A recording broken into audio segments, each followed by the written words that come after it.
গাজীপুর জেলার পূর্বাচল উত্তর, নারায়ণগঞ্জ জেলায় পূর্বাচল দক্ষিণ, নরসিংদী জেলার রায়পুরার একটা অংশ, কক্সবাজার জেলার মাতারবাড়ি নামে মোট 4টি নতুন থানা স্থাপন এর প্রস্তাব অনুমোদিত হয়েছে। গাজীপুর জেলা এটা হবে পূর্বাচল উত্তর, নারায়ণগঞ্জ জেলার এটা হবে পূর্বাচল দক্ষিণ, যেটা রূপগঞ্জের মধ্যে পড়েছে, আর নরসিংদী জেলায় রায়পুরারই 2টা ভাগ করে আরেকটা থানা হচ্ছে। এটার নামটা এখনো কনফার্ম হয়নি, নামটা পরবর্তীতে জানিয়ে দেওয়া হবে।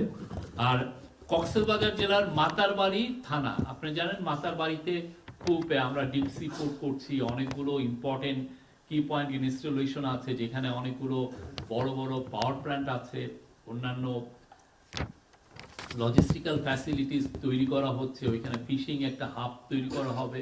এবং এই কক্সবাজার, মাতারবাড়ি এবং মহেশখালী নিয়ে সম্প্রতি মিডা গঠিত হয়েছে, মহেশখালী ইন্টিগ্রেটেড ডেভেলপমেন্ট অথরিটি। সেই জন্য এইটার বিবেচনায়, এইটার গুরুত্ব বিবেচনায় এখানে একটা নতুন থানার প্রস্তাব অনুমোদন হয়েছে, এটার নাম হবে মাতারবাড়ি থানা। আর গাজীপুরের পূর্বাচল উত্তর আর নারায়ণগঞ্জ জেলার পূর্বাচল দক্ষিণে এখন আপনি জানেন পূর্বাচলে নতুন রাজুকে ডেভেলপমেন্ট কাজ হয়েছে, অন্যান্য অনেক প্রাইভেট ডেভেলপাররা অনেক প্লট বিক্রি করেছেন, অনেক ওইখানে ডেভেলপ। আমরা আশা করছি যে এখানে খুব দ্রুত এখানে প্রচুর আরো জনগণ এখানে বসতি করবেন। তো সেই জন্য এটা বিবেচনায় এইখানে এই 2টা নতুন থানা গঠন করা হয়েছে।